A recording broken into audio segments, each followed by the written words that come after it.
Okay, I think we're going to get started now. Good. Um, Good afternoon, everybody, and welcome. Thank you so much for joining us for this educational Zoom on our plastic pollution problem. Something you've heard a lot about, and unfortunately, you will continue to hear a lot about. But I am so excited to be joined today by two people who know a lot about plastic pollution. We have with us Rob Weltner, who's the executive director of Operation Splash. Rob has been with Operation Splash for a mere 26 years. So he knows what kind of marine debris and plastic pollution are on our South Shore bays. That I can assure you. I'm also joined today by the wonderful Rob DiGiovanni.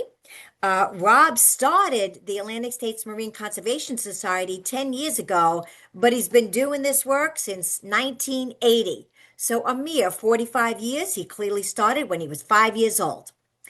So let's talk trash. This is a little trash talk we're going to have this afternoon. Some of this stuff, some of you may know, but I think we need to capture the problem and define this moment. So, next slide. Thank you. So, an overview is, and you've all heard about it, ever since the 1950s, plastic has really proliferated and become ubiquitous in our society. It's cheap, it's convenient, and everybody uses it. Well, you know you use it, we still use it in everyday society. But this now, it has come at a cost. And I don't think this was at all predicted. I think this was not predicted, as a matter of fact, or known when this started in the 1950s. But after 75 years of using plastic, we really now are feeling the impact and we are seeing the impact. And unfortunately, it's impacting everything from our environment, our ecosystem, and our health. Next slide. Okay, some statistics for you that will not make you happy, but nevertheless, uh, you know, ignorance isn't bliss, ignorance is dangerous. So we have to go with the facts here. 80% of our marine pollution comes from land-based sources. 80%. And that's why when we talk about the work that Rob and both Robs are doing, this number and this statistic is extremely important. These lightweight plastics blow all over, as you know, with the plastic bags, polystyrene, other forms of plastic, and anything that is not properly disposed of on Long Island in particular, but in other areas as well, ends up in our waterways because of winds, because of the tributaries, because of the way, because of the fact we live on an island. So millions of tons of garbage have formed massive plastic islands in the oceans, and plastic is believed to be about 90% of these garbage islands or garbage patches, as they're called. Although I don't even know if we could use the word patches anymore. They're really hardly a patch. They're really more of an island. So this is the worst statistic. There's more plastic than plankton in our oceans, with 46,000 pieces of plastic per square mile of ocean. That is a very sobering statistic. It's also a very damaging statistic, and it needs to stop.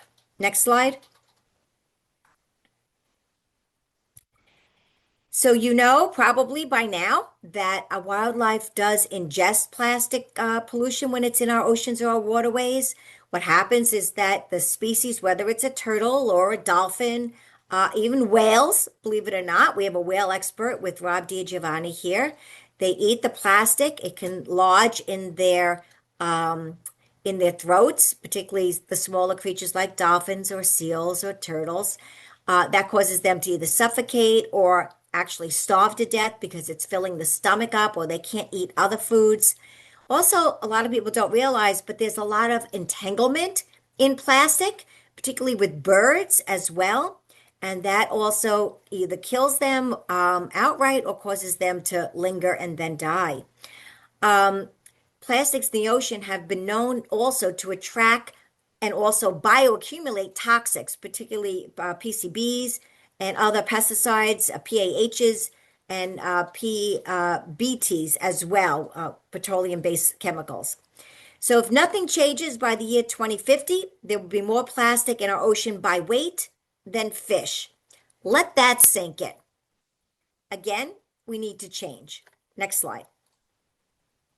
Just want to mention this. You hear a lot about it, but this is a really scary topic that has been more and more in the news. I'm sure you've read about it. But all of this plastic pollution, whether it's a plastic bottle or a plastic container or a plastic wrap, it doesn't just go away once it gets into the environment or particularly into our marine environment. It breaks down and breaks down and breaks down into microplastic pollution. And it's that's considered plastic debris that are smaller than 5 milliliters in size. And there is so much of it now in everything from bottled water to our food. Studies have shown that right now it's in our brains, stomachs, lymph nodes, placentas. It's really become an insidious, but yet a very real environmental and public health threat. So obviously the solution to not having microplastics is to stop using larger plastics. We'll talk about solutions at the end, but what we want to do now is introduce our first speaker, someone who's really on the ground, runs a terrific volunteer team of people who work really hard to fight this plastic pollution and also all marine debris concerns. It's not just plastics, unfortunately. As Rob Weltner would tell you, they find everything in their work, including the kitchen sink, which they have found as well. So I'm going to turn it over to Operation Splash, who has decades of experience cleaning up our South beaches, our South Bay beaches, and can tell you what they find and what they're doing about it. Rob. Okay, good afternoon, everybody, and thank you for joining us. Hope we can all learn something today. That first picture right there is just two of our boats on one of the worst beaches that we find a lot of trash and debris on, mostly from weekend warriors, we call them. But we'll get back to that further in the presentation. Next slide, please. Okay, so Operation Splash, who we are. In 1990, Joanne Grover came home from college and wanted to save the world, and her father said, why don't you start here in Freeport, because there's a lot of debris and we need to, not have people eating at the restaurants here and looking over the side rails and see all kinds of dead fish and trash floating around. And Operation Splash was born. Like I said, this is our 36th year of doing this, and so far we've removed over 3.5 million pounds of garbage from our South Shore bays. And when you think that it takes 40 empty water bottles to equal 1 pound of trash, you can kind of get a context of where we're going to go with this. And the reason that most of us do it is because the wildlife that's on Long Island, from Rob will talk about the dolphins and the whales, but I mean, everything that's in the bays, the fish, the birds, whatever swims, crawls, and flies has to deal with our garbage. And as a scuba diver for over 40 years, I've seen a lot of things I can't unsee. So it's kind of why we all do what we do. Next slide, please. This is the area that we cover with our 8 boats that we have. We cover from Far Rockaway Inlet all the way to around Heckscher Park. It's about 34 miles of coastline with over 54,000 acres of waterways, beaches, and salt marshes. So we have a large area to cover, but like I said, our volunteers and our captains and crews, they do a fantastic job. Next slide, please. Okay, early spring, tons of trash. We pull our boats out around November, Thanksgiving, and we're out of the water for December, January, February, and we're just going to put our first boat in the water tomorrow. So hopefully we'll get the rest of them to follow. But we're out of the water for a couple months, and during that time, we have the north winds of winter that blow. This winter, it seemed like they were fiercer than ever. And that time that we're out of the water, by the time we go back in April, it looks like we were never out there at all. So the early part of our season, the first couple of months, there is not a problem at all finding all types of trash out there. And you can see from those slides, like I said, that's just the beginning of the season. Next slide, please. Okay, so schools and education, I know this might look like child labor, but it's actually not. A lot of students work with us, and our thought is that if we teach the younger Long Islanders, they'll help, make this problem go away. So we do bring lots of students out there. Last year, I think it was over 2,000, almost 2,500 students came through our program. And a lot of them do go out into the bay and pick up debris, as you can see in these pictures, all kinds of styrofoam, even a piling. We teach them how to work as a team just to get this stuff. And you see the size of that piling that was floating around out there. It's also, a hazard for boaters and kayakers out there too. So, we try to get everything out. We don't just nitpick. We take everything that, say, if it doesn't come from the bay, it doesn't belong in the bay. So out it goes. Next slide, please. Like I said, just some more of our early part of the season. The slide on the left with the boat, well, the wood. A lot of our crews bring power tools out there of their own, saws, chainsaws, whatever they need to take apart floating docks. This time of the year, especially with the rough winter that we had with all the ice, a lot of our bayman friends are out there now looking for their oyster farms that, the ice took them away, and they've been telling me we're going to have a very, very busy year this year. There's a lot of debris out there. So the one thing we wanted to, any boaters that are watching right now, and we're telling this to all of our captains now, go slow. Don't run around the bay like, because there's a lot of pilings that got ripped out by the ice, a lot of floating docks, and a lot of submerged lumber out there. So you got to be really careful, especially for the first, couple of months of the season. Next slide, please. That's our Saturday morning Freeport crew with First Mate Chester up on the bow. They do a fantastic job. There's a lot of young people on that crew, and they go deep into the woods and pull out, like I said, if it doesn't come from the bay, it doesn't belong in the bay. And you can see some of the debris that we collect. Next slide, please. Okay, so that one is a head scratcher. The one with the couch sitting out in the middle of the bay, that was really nowhere near any land. We don't know how it got there, but it took a lot to get. It weighed about 400 plus pounds because it was so waterlogged. But our crews, once they see something like that, they can't stop. And what Adrian had mentioned before, the slide over with the Mr. Bill ball, we find so many balls out there: soccer balls, golf balls, softballs, but a lot of beach balls. And the thought that always pops into my head when we're taking them away is, if we know how humpbacks feed, they come up under a school or bunker. And if we don't get these balls out of the water, if they were to get into a whale's mouth and swallowed, it would be like us eating something like that. We're just not meant to eat that stuff. So, like I said, we find a lot of stuff out there, but that was just the oh no, Mr. Bill moment for us. Next slide, please. Summertime, once we start getting through all of the winter wind debris, we have the weekend warriors to deal with, the beach parties, and that becomes our next, place to go hunt down trash.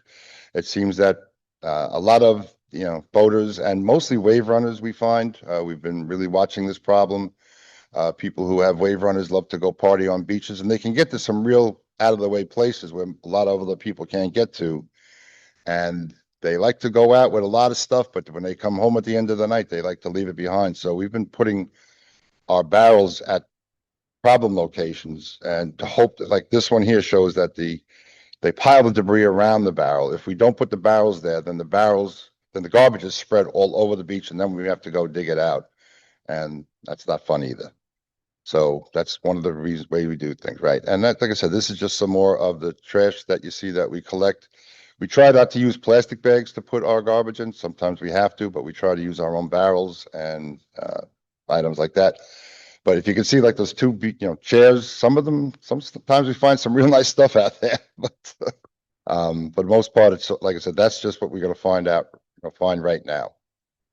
Next slide, please. I said another beach party, and that's the debris that's left. The one beach that we go to a lot on Monday mornings, I feel very bad for our Monday morning captains and crews. They have to deal with the first, pickup of the beach parties, and I get some angry phone calls in Monday afternoon when they get back telling me, and I've been out on a bunch of them with our groups, and the most bag, we've got 17 bags of garbage from about a 100-foot stretch of beach at one point.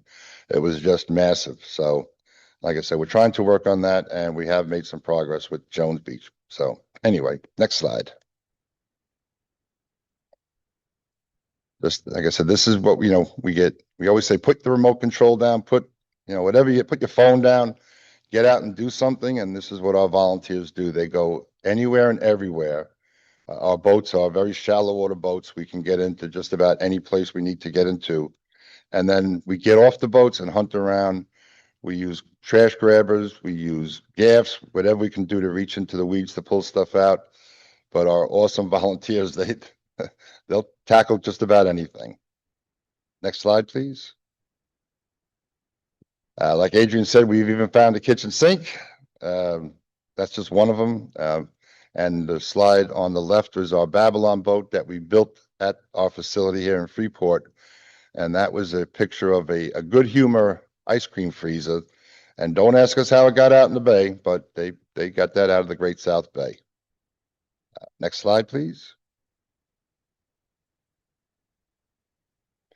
Okay, so a lot of the stuff we do find out there, we find sometimes brand new pieces of lumber with the tag stapled on the end. And a lot of our captains and crew members take some really good pieces of lumber home, but we try to reuse and repurpose everything that we can. And the picture on the left with the blue styrofoam that's behind our shed at our Freeport location. And that's very expensive stuff that's used for floating docks.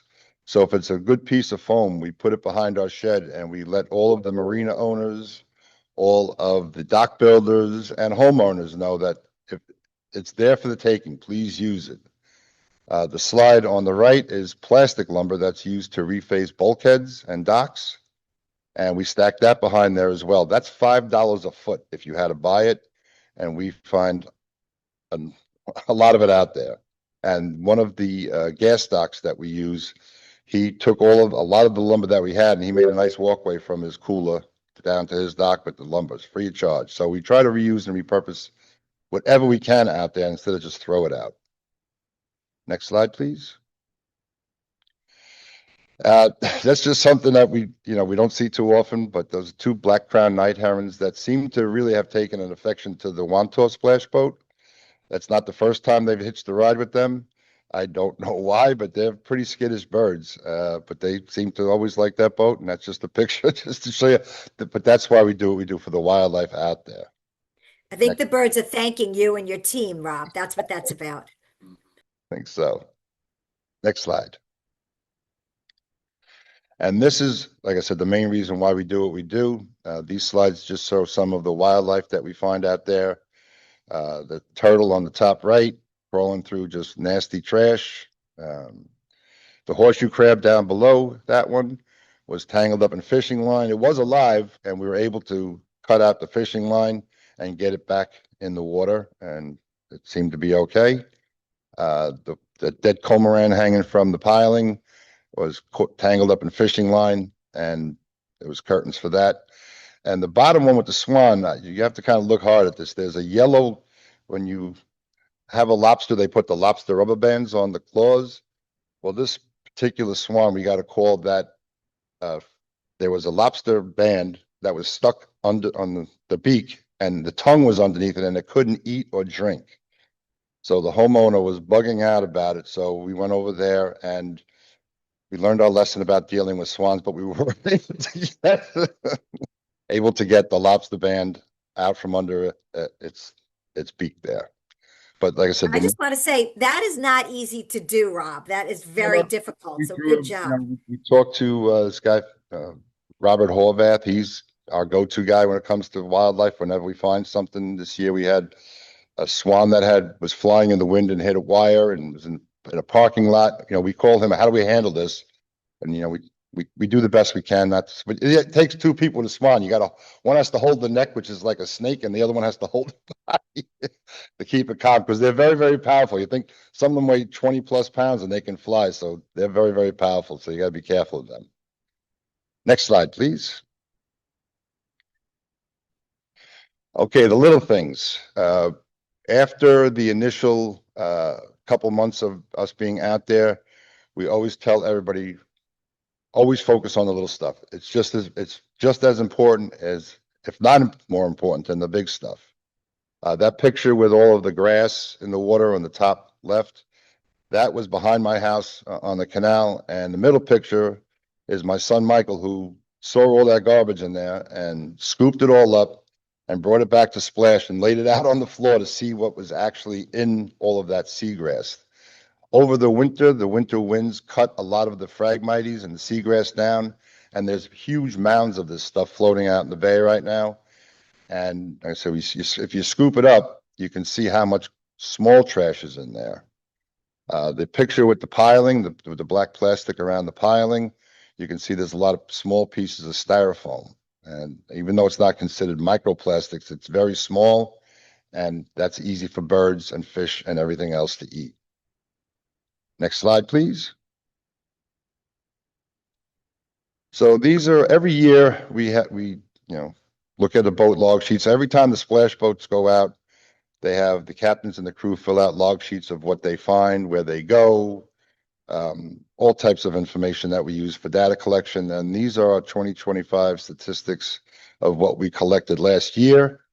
It really doesn't show the tremendous amount of trash, but like I said, the balloons thing, I know balloons don't go to heaven, by the way. We always tell everybody that comes here, they do not go to heaven. Otherwise, people would be hanging on to them trying to get there. They go up, what goes up must come down, and they all end up out in the ocean or bay or tangled up in trees. And it's not just the balloons, it's the ribbon. We constantly find wildlife tangled up in the ribbons of the balloon.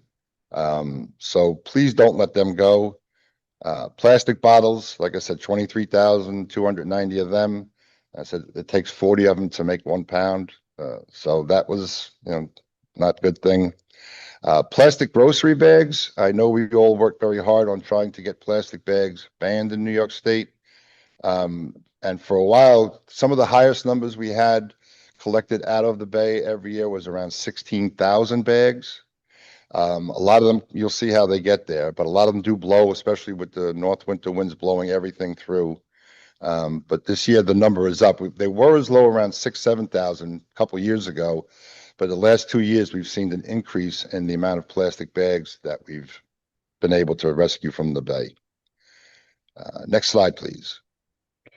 Rob, I just want you to know we like to say that balloons don't go to heaven, but they sure send dolphins and turtles there prematurely. Oh, So, absolutely. Absolutely. So how does a lot of that trash get out in the bay? A lot of times boaters are blamed for all the garbage out there, but that is very far from the truth. The top picture is the picture of a storm drain with some of our decals on there. Um, and we do talk about infrastructure which you'll see in another slide. But what goes down a storm drain, once it goes down that drain, its next stop is usually going to be the bay. And pretty much in a nutshell, everything south of Old Country Road that's in the street trash is eventually going to find its way down to our South Shore bays. And that middle picture with that pipe sticking out of a bulkhead, that's one of the outlets where the stormwater gets discharged to. So when they were building Levittown back in the day and they had all the rain, it was starting to flood. So what they did was they started putting all these pipes in, and they all lead down to the South Shore bays. So along where the Southern State Parkway and the Meadowbrook Parkway intersect, there's a place called Milner's Pond, and the Meadowbrook Parkway is still very active as far as transporting trash down to our South Shore bays, especially in Freeport. It discharges into Freeport Creek, the Meadowbrook Parkway, and we get a tremendous amount of trash from there. Next slide, please. I said that's the kind of the picture behind me. That's our mural at our building in Freeport here. And we do talk about there's all kinds of pipes underground. There's gas pipes, telephone pipes, sewer water pipes, but stormwater pipes, that's what we have highlighted there. And like I said, all of that infrastructure underground, those pipes bring all of the stormwater, and whatever is in that stormwater, whether it's garbage or fertilizers, it discharges into our South Shore bays. Next slide. This is our garbage trap that we built in 2005 with some recent modifications. And those two squares on the left-hand side, that's after a heavy rain event. And that is overflow from the Meadowbrook, where the Meadowbrook Parkway. They didn't just put the Meadowbrook Parkway there because they said it was a great spot. It used to be a commerce route. They used to have barges and donkeys bringing saute up to the Hempstead Plains and whatever was in the middle of the island, bringing it down to the South Shore bays. And that the Meadow Brook is still a very big transport of garbage, and that's where we put our garbage trap. And you can see some of the pictures. And every year, like I said, instead of chasing it all around the bay with our boats and our volunteers, every year we get between 200 and 300 bags of garbage at that trap that we don't have to chase all around, especially after a heavy rain event. Next slide, please. Ways you can help. All right. You read that, don't litter. Bring your own bags, reusable water bottles, right? We don't need to plastic. And when you put your trash out at night, please make sure that the lids are on it or that it's not overflowing. Because I constantly see it all the time, especially on recycling day. People are trying to do the right thing, but the containers that they fill up, a lot of it's overflowing. And with the windy weather that we have, especially in the spring too, it blows out. And once it goes down the storm train, it's the next stop is the bay. Reuse, reduce, and recycle. That's common sense. If you want to get out and help us, you can go anywhere. You don't need to even come to us. You can get a trash grabber at a hardware store. Go out around a lake or a pond. Anything you can do to get garbage out of the streets and out of the waterways would be a big help. And of course, keep chemicals out of our stormwater and any water. Next slide, please. Fertilizers. Those are one of the things that, the invisible things that really harm our bay. Uh, Especially this time of the year, I've been watching landscapers out there blowing around those blowers and then throwing fertilizer everywhere.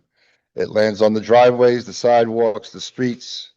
And once it rains, like it's going to rain tomorrow, it's going to wash it right down the storm drain. And fertilizers are like steroids for algae. There's enough out there to begin with, and we don't need to give it any more food, and it explodes and it causes tremendous damage to our bays.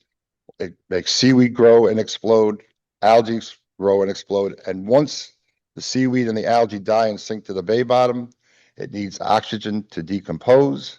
And that leaves no oxygen down at the bay bottom for fish, crabs, worms, and other living creatures, flounders, fluke, that need to breathe down there. So please, please, please be very respectful and careful with fertilizers and pesticides.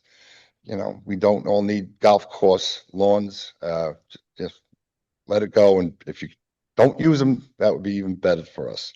But if you do use them, please be careful and don't let it get on any hardened surfaces, because it does tremendous amounts of damage and destruction to our wildlife and our bays out there. Next slide, please. And that's it. If you want to help, there's all the information you need. And I'll take any questions if anybody has any when that's time. Yes. Thank you very much, Rob. Appreciate you and appreciate all your volunteers and their hard work. It's wonderful. Okay. Thank goodness for what you do. Um, Also, I forgot to say, if anybody has any questions or comments, please put them in the Q&A. We will be taking them all at the end. And we're going to go right on now to our next and last speaker. Rob DiGiovanni, as I said, is the executive director of AMSEAS, the Atlantic Marine Conservation Society, and has been doing this work for a couple of decades. Rob is also a marine mammal expert, and he'll tell you about his work. Thanks, Rob. Thank you, Adrian. Thank you, Rob. It's always great to be able to be part of these things, not because we like to talk about trash, but because we realize how many people are interested in trying to make a difference and trying to remove that. So as we go forward, I am with Atlantic Marine Conservation Society. I just want to make one correction. I've been doing this since 1990, even though I am that old, Adrian. I appreciate that. But I started with Okino's Ocean Research Foundation, then I was with Riverhead Sorry, Town. Rob. I didn't mean to make you older. Sorry. I know I should have started. I was a late bloomer. Thanks, Adrian. But in that sense, I started with two other not-for-profit organizations, and one of the things that we always looked at is this is a time when we didn't have a lot of information on the animals that we have here. And as everybody knows, I tend to go a little bit off topic. So I wanted to really talk about whales and dolphins, even though they might not be in the estuary that Rob's talking about. But what we're finding is that these animals, the animals that you see here, where you can see the humpback whale that we had off of East Hampton. These animals are all along the south shore of Long Island. We're seeing them coming into Jones Beach Inlet. These are things that we didn't see decades ago. And only working with our partners are we able to better understand some of these movements. And even as much as humpback whales, the fin whales in the bottom right side of your screen there, we see them offshore. It's not uncommon. Bottlenose dolphins we're seeing, and we have even seen them in the bays, and I'll talk a little bit about that as we go forward. Just giving you an idea of the strandings and what we've seen over the last decade just with AMCs. You can see that all along the South Shore, all into our bays and estuaries, we have animals that are washing up for a number of reasons. And unfortunately, I always put this into two categories: natural and anthropogenic or human induced. And when we look at it, natural could be disease related or something along those lines, older animals, that kind of thing. But the anthropogenic can be interactions with harassment because they're bothering the animals, or vessel strikes, entanglements. I'll talk a little bit about that too, or ingestion of things. And some of the things that we actually have seen are ingestion of metal hooks, plastic wrappers, rubber bands. You've heard a lot of this from Rob already, but what's in the water column is what they can be feeding on, or they can feed on an organism that has fed on those things. I know it's a little bit out of the estuary here, but here's a Rizzo's dolphin that a number of years ago, back in 2014, when we were with Riverhead Foundation. We actually had this animal that washed up the Hudson River. And this animal actually had plastic trash bags in its stomach, big or large trash bags. It was an animal that was compromised. Um, and so we think that back then it was not something that happened very often. So, it's kind of a rare occurrence. And then we fast forward, unfortunately, to this leatherback here that washed up on a South Shore beach here near the estuary. And this is some of the debris that was actually taken out of the animal's stomach. And what's a note here is that we need to realize that what we observe many times is still an underrepresentation of the magnitude of the problem. Adrian pointed out how much marine debris we have in the environment and how much is out there. And so we're able to sample these animals. Part of what we do at AMC's is respond to whales, dolphins, seals, or sea turtles that wash up all around New York and try to understand factors that contribute to their death. And we pretty certain that they should not be eating marine debris like this or ingesting it. And even to that extent, what ingestion of this debris might be problematic just from even the chemicals that they have. Here's a picture of Kim Durham, who worked our program, worked with us when we were at Riverhead, and this is a Rizzo's dolphin that came up in the Jones Beach area. This is two different stories here. This animal here was able to be rehabilitated and released when we were back at Riverhead Foundation, and we were able to get that animal back out into the wild. But the other one that we saw in the Hudson actually had this plastic in its stomach. So one of the things that we see is, are you able to respond to these animals, and can we mitigate some of these issues? The Rizzo's dolphin, why I bring it out is that this is an animal that you usually find out by the shelf break offshore. This is an animal that ended up in our South Shore estuary. It's an animal that feeds predominantly on squid. And I say predominantly meaning it's an exclusive feeder on squid. So in this case here's an animal that doesn't necessarily feed on what you would normally see in a coastal environment. And we had some of those animals that actually died as a result of that. So it's important to note that anything, whether it be offshore, inshore, as Rob has pointed out very well, that things come from land and end up into our waters. Anything we put in there can be detrimental to these animals' survival. This is just giving you an idea over the last 20 years where we've had encounters of marine debris. And unfortunately for us to say, when we look at strandings, we've pretty much found them every place we look. You can see the one up the Hudson River for cetacean, which is a whale, dolphin, or porpoise. That's the Rizzo's dolphin. And you can see all along the South Shore. I mean, ideally, it'd be great for us not to see these anymore, not to see marine debris. But as I go through this talk, you'll see some of our interns have pulled together some data to look at what they've been seeing from a marine debris perspective and what species have encountered that. And here's an example of gray seals are one of the species that we've seen ingestion of marine debris, harp seals, harbor seals, Rizzo's dolphins, shortbeak, common dolphin, sperm whales, um, harbor porpoise, spotted dolphin, and bottlenose dolphins. The unfortunate part of this, these are all species that we see here, the species that we see on a regular basis. And what we're saying is that these are animals, if they're in the environment, they're ingesting what's in the environment. And so we got to do everything we can to try and keep that um, out of their mouths, so if you will. Looking at just some of the facts from marine debris, just looking at how much we actually how do we what it takes to reduce a lot of these things. But the key that I want to point, and usually with Rob, it's I'm going to point out that he usually has really big numbers and a lot of weight that they pick up. And when it comes to the work that we do, most of what we do is actually small volume of from a number perspective, but it tends to be smaller items. And here's just a survey that we did just outside of the South Shore Estuary. We were actually out with our board president one day, actually moving a boat from point A to point B. And in that time, we ended up picking up in 30 minutes 13 pounds of floating marine debris. At the same time, once we finished doing that and turned, we had a pod of dolphins swimming by that's feeding in that water. So you can look at this. I pointed out because as Rob mentioned about balloons going to heaven, and Adrian kind of followed up on that. This one says Happy Father's Day, and this was a balloon that we picked up in late July, and we know that that had passed for a while, so it's been out in the environment for a bit. Um, we we do a number of beach cleanups, and you can look at some of the effort that we do, counts the number of cleanups that we do.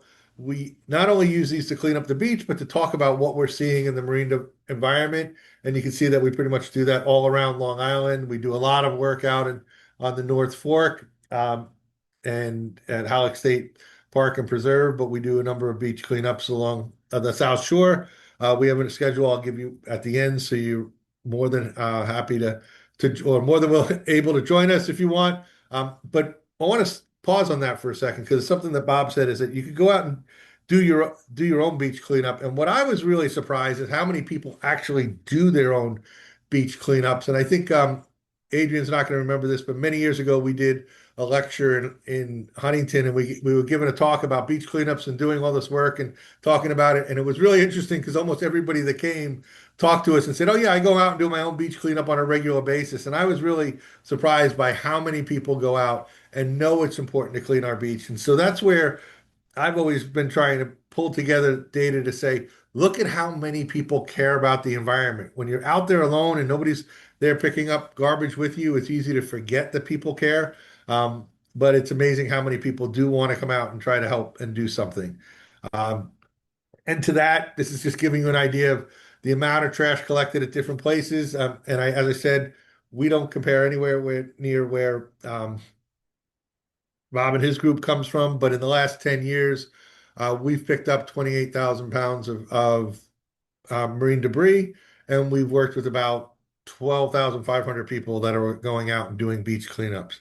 Our beach cleanups start off with information about what we're doing as well as how you can get involved. And, we have these buckets because, once again, using the plastic bags is not really a great idea, but it's a way to come together. We have a number of groups and school groups and corporations that come out and do this. And I point this out because the buckets in doing it, this is one of the first slide from way early on. And you might notice we have some bags here. We have some balloons. We have the strings that Bob talked about, the uh, can holders, one shoe, which is always interesting. How'd you lose one shoe? The shotgun casing, the wadding. The wadding here was picked up in this particular photo was 96 pieces of shotgun wadding. And I was out there, I did this beach cleanup and I realized I had to bend over and pick up 96 times. So then I thought it'd be better if we got grabbers so we didn't have to do as much bending over. So obviously I'm a little lazy about that. But the key here is that this is a representation of a beach right by an area by my house where it's been monitored a lot. And so unfortunately, marine debris is always being replenished and you can always go out there. We tie this also into beach monitoring because many times, just like you can see wildlife that needs help, but you can also see wildlife that's out there and observing, um, hey, changes in the environment. We've done a number of beach cleanups where we've been at Jones Beach or town of Hempstead, and offshore we've seen whale blows or whales swimming and breaching. So it's a way for us to inform the public about the environment, and then not trying to bring us really down, but this is back in 2020. We had a humpback whale that was just off of um, the South Shore estuary up in Ambrose Channel, and it was an animal that was entangled in 3,900 pounds of fishing gear. But it was the public that was able to kind of notify us that these animals are happening, or that this happened. And so we were able to work with the Center for Coastal Studies and our colleagues at the Army Corps of Engineers and DEC, and that animal was able to be disentangled and basically put out. It was disentangled, nothing like Free Willy, where it was a big thing and it was saying thank you. It just kind of swam off pretty quickly. But it was seen by our colleagues at Coastal Research and Education Society of Long Island when they were doing whale watches a year later and in subsequent years. So this is a success story that how we can work together to report what we're seeing. And one of the things that we wanted to talk a little bit more about was the microplastics that we're looking at. And Adrian made a really good reference that when we look at these animals and we look at the small particles, here's hatchling sea turtles, which we don't really have that occurring too much here. We have had one occurrence where we've had a nesting Ridley here and a couple other false crawls. But in that case, these animals are small, so the small particles could actually create a problem. And there's been a number of studies that were being done where they looked at the occurrence of marine debris. There's different size classes that they looked at, but the one here that I'm looking at for the gray seals in Nantucket, they found marine debris and microplastics in 100% of their samples that they collected. And that's one thing that AMSEAS wants to work on a lot more in depth, is because it's really looking at it not from that big shopping bag kind of problem, but also what are we seeing in a much smaller way. And that's just one of the challenges we're trying to be able to devote resources to look at how big of a problem is that. And I pointed out because here's some pictures from seals that we've had in our waters. These are harbor seals in Shinnecock Bay.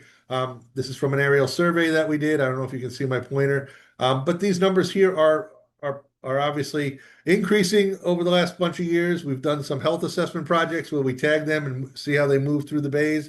You can see the bottom right here is an animal that these are harbor seals hauled out on a sandbar. One has a satellite tag on it, and it also has an acoustic tag, so we can see how these animals move throughout the area.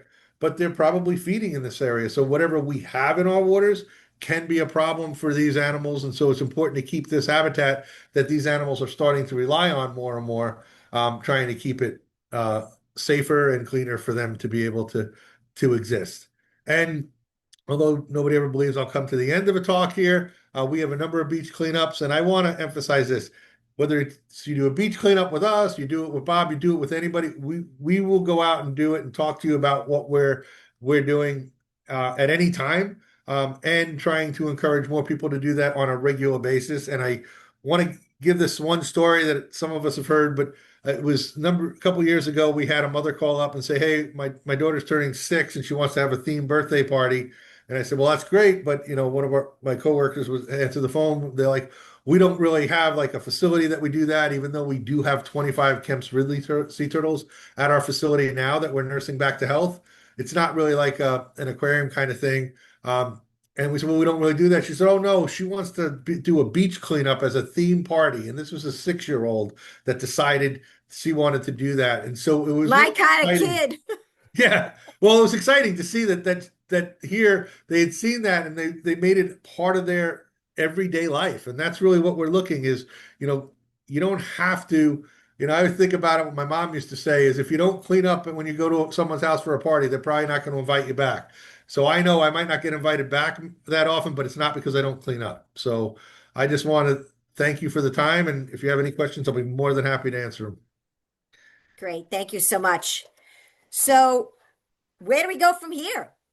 And what can we do? Well, you heard a lot. I think we have one more slide, Jordan, but you've heard a lot today about the problem and the solution. And, part of it is definitely having wonderful organizations like Operation Splash and AMC's out there cleaning up the small debris, the big debris, all of it, from soups to nuts and kitchen sinks. And that is fantastic. But we have to stop this pollution. The sad thing about plastic pollution and marine debris in our bays and harbors is that we are the problem. And I think one of the most important things we learned today is it's not just coastal communities. It's coming from the middle of Long Island, and the debris travels down in the tributaries and the rivers and then gets discharged into the bays and harbors and estuary. And not enough education and awareness is being done in that area, in those areas, to really prevent this from happening in the first place. I think the thing that, both Robs would love is to not have to work so hard and not have to have this kind of volunteer effort because the marine debris was no longer being thrown out. Part of me just doesn't get it, to be honest with you. If we just dispose of our garbage properly, a lot of this problem would be solved. But people are still not acting responsibly. And I want to say this. Remember, some of you remember who might be, as old as I am. There used to be commercials on TV about not littering, about being anti-litter, and to care about the environment and to care about, not making a mess, so to speak. And those were very effective. When was the last time you saw a commercial like that? So the public education and awareness has gone away about this problem. Hence, the problem has increased and has multiplied because of the lack of awareness and education. We're right now working on a number of solution-based policies. We're doing things like working on the Packaging Reduction and Recycling Act that's making its way. Once again, we're working on this bill for the last 5 years. And we're hoping this year's the year. We just had a number of amendments that it's undergone and it's being reintroduced next week. So that will be a bill that reduces packaging, reduces our reliance on plastic. And we think that that will be extremely important and successful in reducing waste. So that will be helpful. There's another bill called Skip the Stuff. It's a really easy bill. All it says is when you go and pick up your fast food, if you don't ask for those plastic utensils, then you won't get them because most people have them anyway in the car. Or if you're picking it up, that means you're driving home and you don't need them. You can use your own plastic, your own silverware. So that's another bill that's being sponsored by Assemblywoman Rebecca Cassay on Long Island. And then there's another bill we're working on, which limits the intentional release of balloons. That's being championed by Cynthia, who's on this Zoom. Thank you, Cynthia. So all these things would stop the contamination at its root and address the cause of it rather than having to clean it up, which we definitely have to do right now. So to me, the biggest thing we need to do is continue education. I really think if you ask the average Long Islander, they don't realize that the garbage that somehow makes its way into the middle of the island is ending up into the stomach of a dolphin or a seal or a turtle or being wrapped around bird life, which is killing them. So let me we have a number of questions real quick. We're going to go through micro fast. Okay. So the first one is from Caroline. For Operation Splash, do you guys do any chemical testing of the waters, or do you mainly look for algal blooms? We have been doing water quality monitoring for several years. So yes, we're always looking for chemicals in the water. Okay, good. Also, next question is from Cynthia. Thank you, everyone, for this important information. Question for Rob Weltner. On the weekend partiers, she wants to join them. No, for the weekend partiers who will leave all the trash, has there been any discussions with the towns on picking up the garbage? Good question. Have they been supportive of picking up the garbage, or they just let you guys do it? I don't know if they have the capability to do that, truthfully. That's the one issue. And I know that Jones Beach State Parks by Field 10 which is the beach on the bay side. There was a huge problem there with that, with wave runners and jet skis and small boats getting up there. And I mean, the Wantor crew was, like I said, they were fit to be tied, but they now have patrol. They patrol that beach and make sure that everybody's doing the right thing and bringing their garbage back with them. So we have been working with state police, the town of Hempstead, they're great partners, but I don't know if they have the capability to do that type of work. But yeah, we are really trying to stop that from happening. Okay. Um, this is a very specific question for you, Rob. Can you recommend how to help capture the plastic before it goes into the bay? Mill Pond has a facility between FHS, and which I guess is Freeport High School, and the Coral House, but it seems badly in need of repair. We'd like to add another north of Seaman Avenue to prevent it from reaching Brookside Nature Preserve. What's your recommendation? That's too long for this. If you can, Yes, I think that's true. My recommendation is you reach out to Rob Weltner and you can have an offline discussion, Chris, but thank you for the question. Um, Jerry's asking, is Operation Splash looking for crew members? The answer is, of course. always Rob, what's the number to call if case they are? five You one are. six 378 4770. Okay, that number again is, 516-378-4770, or you can email us at info@operationsplash.org. okay. When is the Splash first meeting? April 7th at 7:30 at 202 Woodcliffe Avenue, our headquarters. Okay. Okay.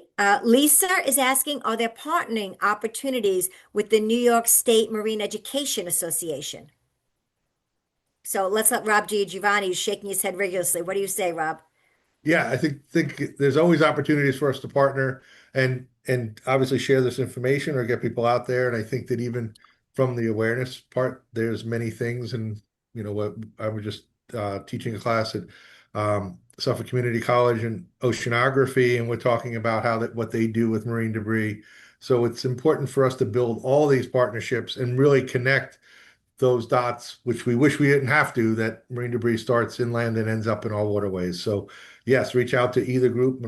I'm sure Rob's willing to work with anybody and share that information. So, I want to just say this. One of the things that people have said to me when we're doing beach cleanups, they're always like, what's the point? You're only one group or one person. I'm like, but we got here one person at a time. So we're going to get out of here by having more of us do this together. And so we need to just keep working at it. And hey, I might not have put it there, but we're going to pick it up. Right. Uh, Jerry Forrest is asking if the organizations accept donations. Of course we do. All these organizations are nonprofit. We really largely exist by membership and grant funders. And it's always welcome, Jerry. Thank you for asking. Yes. Okay. And also for the people, for Rob, if anybody wants to reach out to your organization to volunteer, Rob Giovanni, what number should they call? Well, they can call our office number 631-317-0030 or info@amseas.org. Thank you. Okay. Beth is saying people don't know what goes down the storm drains. I couldn't agree more, Beth. People don't even know that the storm drains empty out into our waterways. I think that's another big thing. We did a big high school project with Northport, and they could not believe, the students, that the storm drains actually emptied out into the Northport Harbor.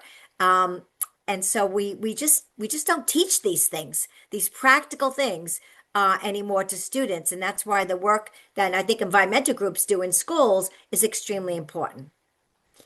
And it's also the questions that the students come up with and the way that they approach them has been really motivating for us as well. How they use technology to solve some of these problems has been really interesting. So, Okay. Okay, one more. Okay. In regards to the question about the garbage catcher in Freeport, they think that means you, Rob.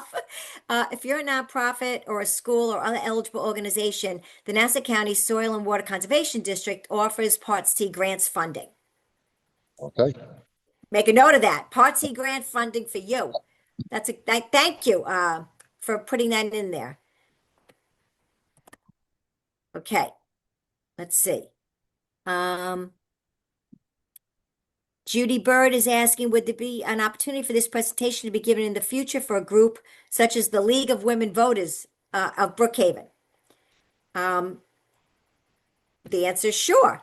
Or also, we're videoing it. I should have said this. This will be on CCE's YouTube channel, you know, in one day. So, you know, keep that in mind too, that these kind of, and we get great traction on the YouTube channel. So that's another way of being able to replay this. And the last question, because we're going to end on time, is from Gigi. Any opportunities to get involved with helping the sea turtles? That's for you, Rob Gigi, related to this issue or any other issue, I assume. If you're going to help a turtle, you're going to help a turtle. But Rob? Yes, Atlantic Marine Conservation Society relies on volunteers in order to do a lot of the work, and we have volunteer orientations and trainings regularly. So if you go to info@amseas.org or email education@amseas.org, either one of those will get you involved with our education and volunteer coordinator, and we have them our orientations to talk about what we do on a monthly basis. They're over Zoom, and then you can kind of get involved in any aspect that you want. I mean, one of the things that we're doing now is planning for examining a whale that's washing up on our beaches now. So our volunteers and team members who are interested in that will actually be trained and go out and help us in everything we do. We started from a volunteer corps. We rely on them immensely. So we And you welcome know, them. just to wrap up, thank you. All three organizations have worked together for decades. We've known each other. We're actually growing old together here. Um, so we network a lot. We're going to be doing a conference in September, the first conference on the South Shore Estuary, and a lot of it will be focused on marine debris, solutions, and ways to attack this problem so that there is a permanent, answer. So stay tuned for that. Get on CCE's email listserv. If you go on our website at citizenscampaign.org, O-R-G, and just sign up for our action alerts, that is a great way for you to stay informed about what's happening, what's doing, when we might need you to send an email to your elected official in support of legislation that addresses this marine debris crisis that we're having. That would be wonderful. Thank you so much, everybody, for joining us and for participating. We appreciate your time. We'll see you on the next one. Bye. Thank you. Thank you, everyone.